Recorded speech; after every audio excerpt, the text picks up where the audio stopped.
rezeki dari Allah. Caranya saya kerja.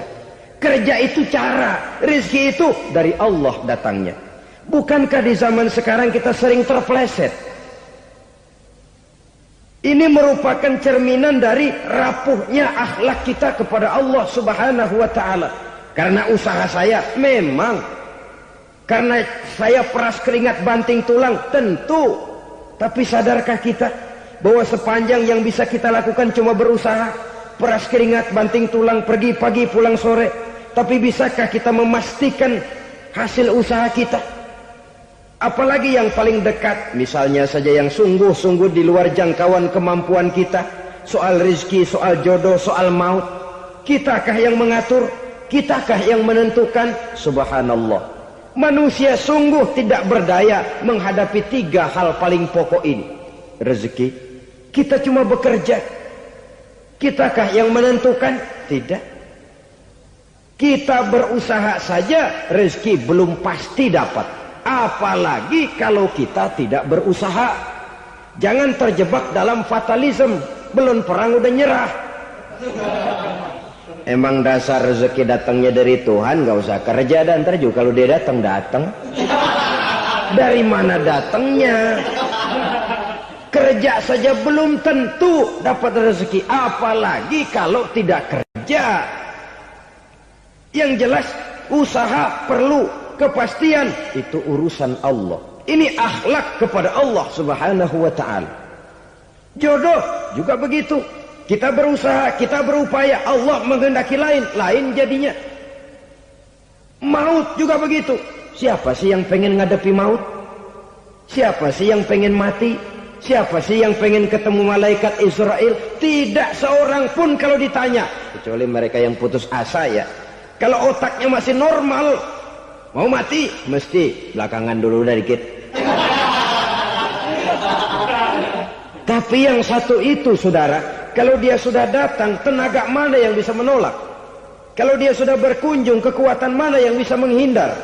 Kalau dia sudah ingin bertemu, kemana kita bisa melarikan diri? Manusia sepanjang yang dia lakukan hanya berusaha.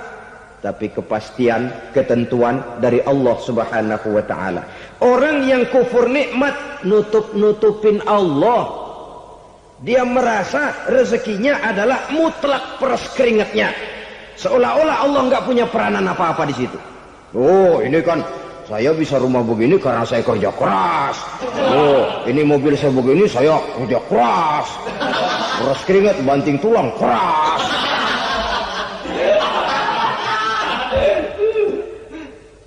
Saudara-saudara kaum muslimin rahimahkumullah. Jadi menutup-nutupi Allah. Akibatnya nanti kalau dia berhasil, Allah ketutupan. Kalau dia gagal, orang lain dicaci maki, dicari kambing hitam. Yang kambing hitam kan mahal. Karena orang sering cari-cari kambing hitam. Jarang orang mau jujur kalau bertemu kesulitan lalu mencari sebab pada dirinya sendiri. Yang paling enak ya nyalain orang. Lo begitu. Orang lain yang paling enak kita salahin. Au ya'malu fi mukhalafatil mun'im, atau dia melakukan sesuatu yang tidak sesuai dengan kehendak yang memberikannya nikmat. Diberikan kita tangan, mulut sih nggak berhenti. Terima kasih Tuhan, alhamdulillah saya dikasih tangan. Cuma nih tangan enteng mat nabokin orang mulu. Itu sudah mukhalafatul mun'im, bertentangan dengan kehendak yang memberikan nikmat. Diberikan harta, mulutnya mah basah. Terima kasih Tuhan, alhamdulillah dikasih harta. Tapi pelitnya minta ampun. Kikir, koret, medit. Ini juga termasuk kufur nikmat, mempergunakan suatu nikmat bertentangan dengan kehendak daripada yang memberikan nikmat itu sendiri. Saudara-saudara kaum muslimin rahimakumullah. Oleh karenanya kufur iman memang lebih bahaya daripada kufur nikmat. Tapi jangan lupa, kufur nikmat bisa menyeret orang kepada kufur iman. Dan kalau Allah udah dialingin, Tuhan sudah dinomor duain, lama-lama kenapa dia tidak mendewakan dirinya sendiri? mendewakan pangkatnya, mendewa-dewakan otaknya, mendewa-dewakan kemampuannya. Pada awalnya dia memang cuma kufur nikmat, tapi lambat laun kalau ini tidak diobati, secara pasti orang akan mengarah kepada kufur iman. Bisa berbentuk syirik, bisa berbentuk nifak, bisa berbentuk riddah. Saudara-saudara, oleh karena itu menjaga akhlak kepada Allah mutlak penting. Sebab apa? Kita tidak berakhlak kepada manusia saja, kita dikucilkan dari pergaulan.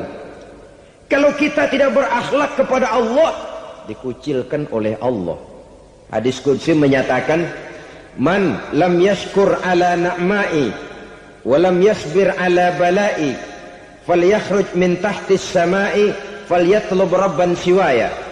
Kata Allah, siapa orang yang tidak mau bersyukur terhadap nikmat yang aku berikan kepadanya dan tidak mau sabar terhadap ujian yang aku berikan kepadanya, falyakhruj min tahtis samai, persilakan saja keluar dari kolong langitku, waliyatlub rabban siwaya, tolong cari Tuhan lain selain daripada aku. Murka Allah, diusir, cuman gak kedengeran aja. Siapa yang tidak mau syukur terhadap nikmatku, siapa yang tidak mau sabar terhadap ujian yang aku berikan kepadanya, persilakan keluar dari kolong langitku ini, cari Tuhan lain selain aku. Nah, langit Tuhan yang punya, Tuhan kita lawan, diusir dari kolong langit, mau pindah ke kolong mana?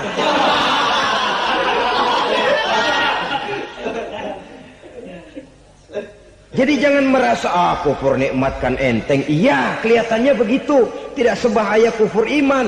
Tapi kufur nikmat ini merupakan anak tangga yang kalau kita sudah mulai naik, kita akan naik terus sampai kepada tingkat di mana kita mengalami kufur iman. Kalau sudah ke sana, maka akhlak kita kepada Allah terkenalah erosi, terkena polusi, hancur akhlak kepada Allah, dan itulah sumber kesengsaraan abadi. Kalau cuma kita tidak berakhlak kepada manusia, barangkali resikonya cuma kehidupan di dunia ini. Mungkin juga ada kehidupan akhirat. Tapi kalau sudah tidak berakhlak kepada Allah, dunia akhirat kita rugi dan celaka.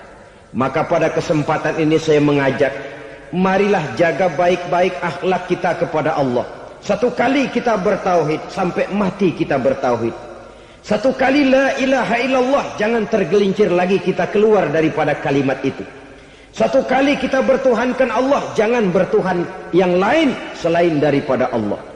Jangan sekutukan Allah, jangan samakan Allah dengan sesuatu, jangan mengangkat yang lain sama agungnya dengan Allah.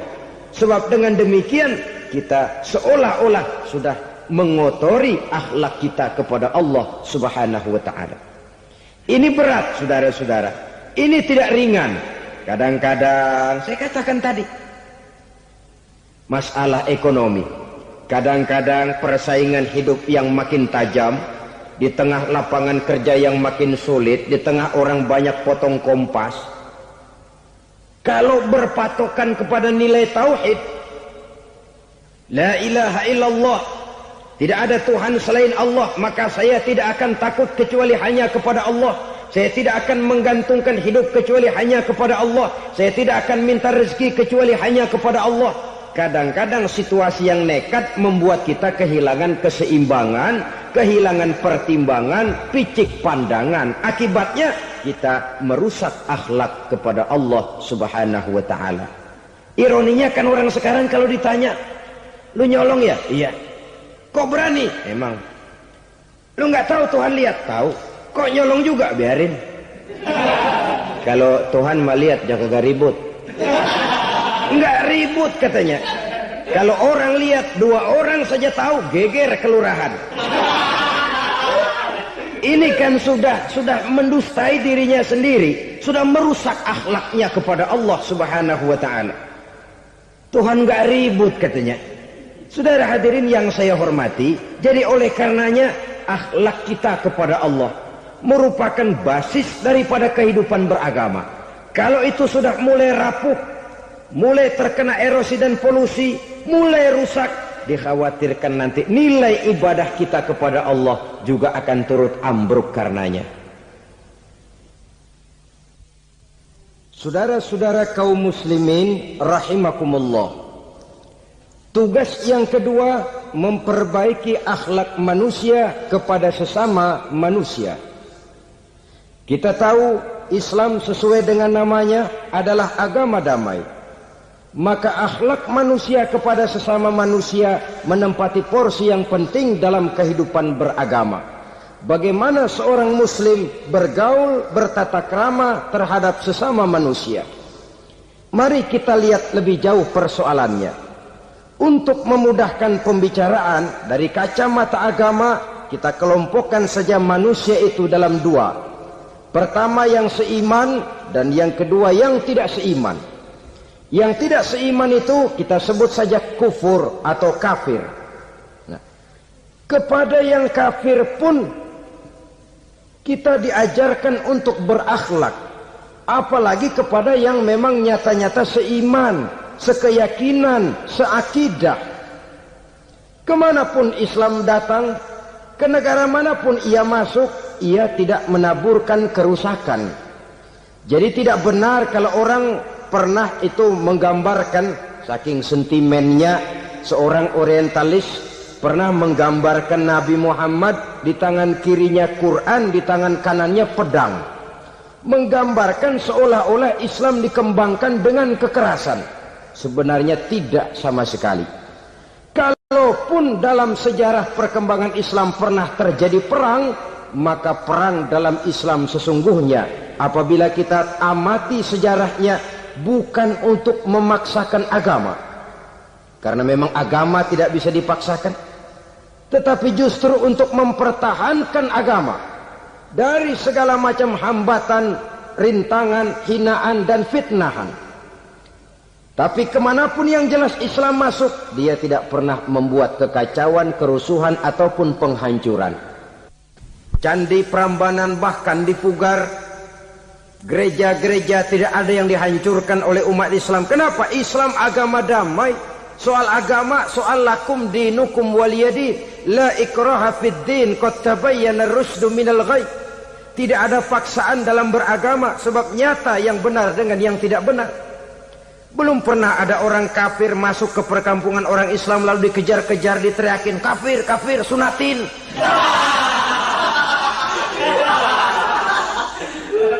Belum pernah. Kenapa? Islam menghormati orang lain agama. Nah, yang kafir ini macam-macam, saudara. Ada kafir harbi. Nah, ini kafir kerok. Ini kafir yang nyata-nyata memproklamirkan permusuhan kepada umat Islam. Nyata-nyata mengganggu ketenangan umat Islam. Kafir yang seperti ini yang boleh diperangi. Misalnya kita mau sembahyang Jumat dijagain, nggak boleh sembahyang Jumat, getok palanya. Kafir harbi artinya tantangan perang datang dari mereka, bukan kita yang mulai, mereka yang buka front. Prinsipnya umat Islam tidak boleh mencari-cari musuh, tapi pun tidak boleh lari kalau ketemu musuh. Musuh jangan dicari, ketemu jangan lari. Karena itu kesan seolah-olah umat Islam ini teroris, umat Islam ini destroyer, umat Islam ini sering menimbulkan keonaran, kerusakan. Sungguh satu fitnahan yang sangat keji. Umat Islam adalah umat yang cinta damai. Islam di masa perkembangannya masuki Eropa melalui Selat Gibraltar, Jabal Tariq, memasuki Spanyol. Islam tidak pernah meruntuhkan gereja. Islam tidak pernah membunuh orang-orang Nasrani.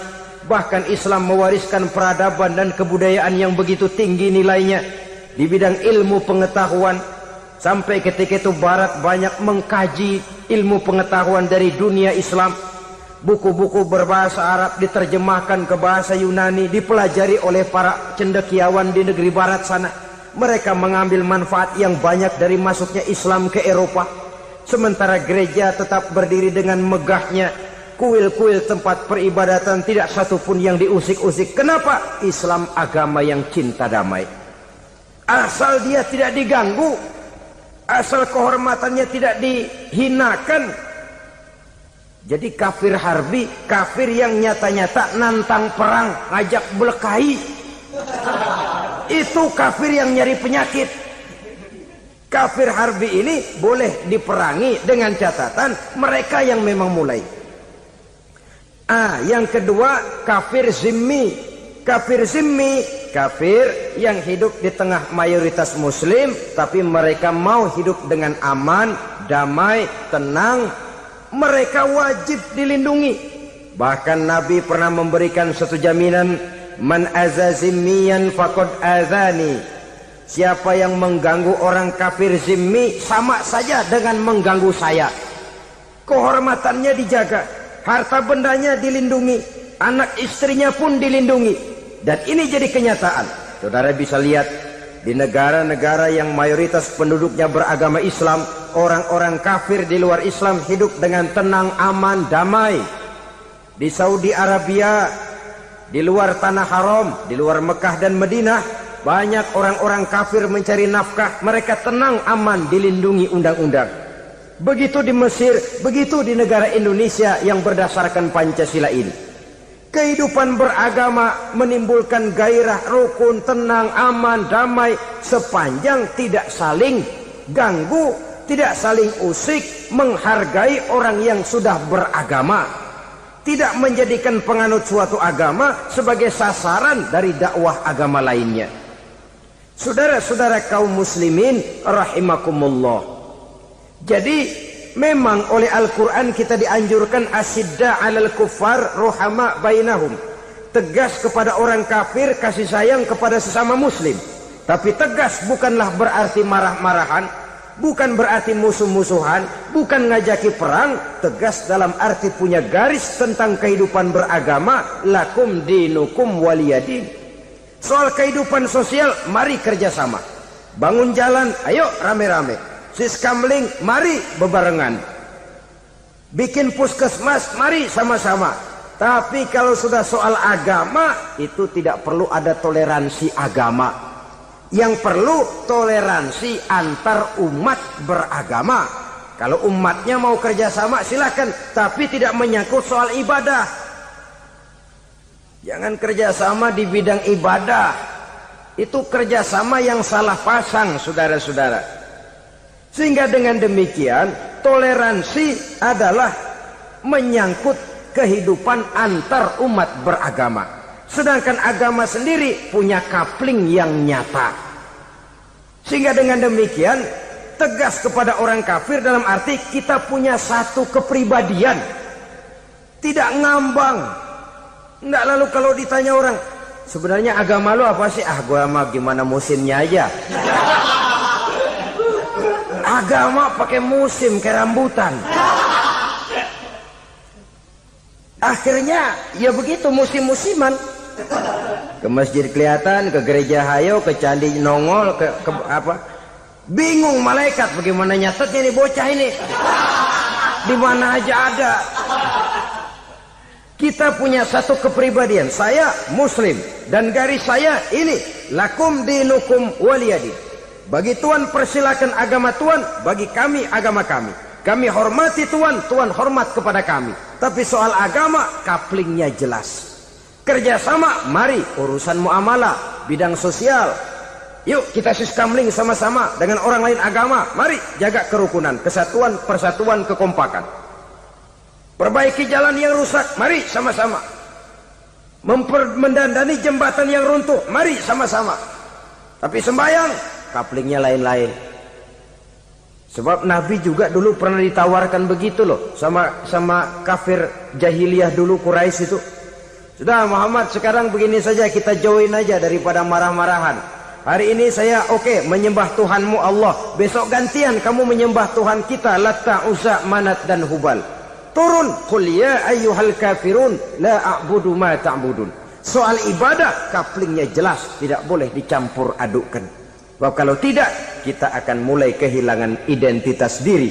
Dan disitulah krisis kehidupan keyakinan beragama dimulai. Dari krisis identitas. Hujan gede kan mulainya gerimis dulu. Di mana-mana ya gerimis dulu. gerimis makin lama makin gede, kita akan mulai dengan kehilangan identitas diri. Dari sana nanti kita malu mengakui keislaman kita. Kalau orang Islam malu mengakui keislamannya, ini kan ironi, menyedihkan. Ngakui Islamnya saja malu, menonjolkan keislamannya malu, tidak ada rasa bangga beragama. Padahal ini modal dasar. Hanyalah dengan rasa bangga beragama kita lalu konsekuen.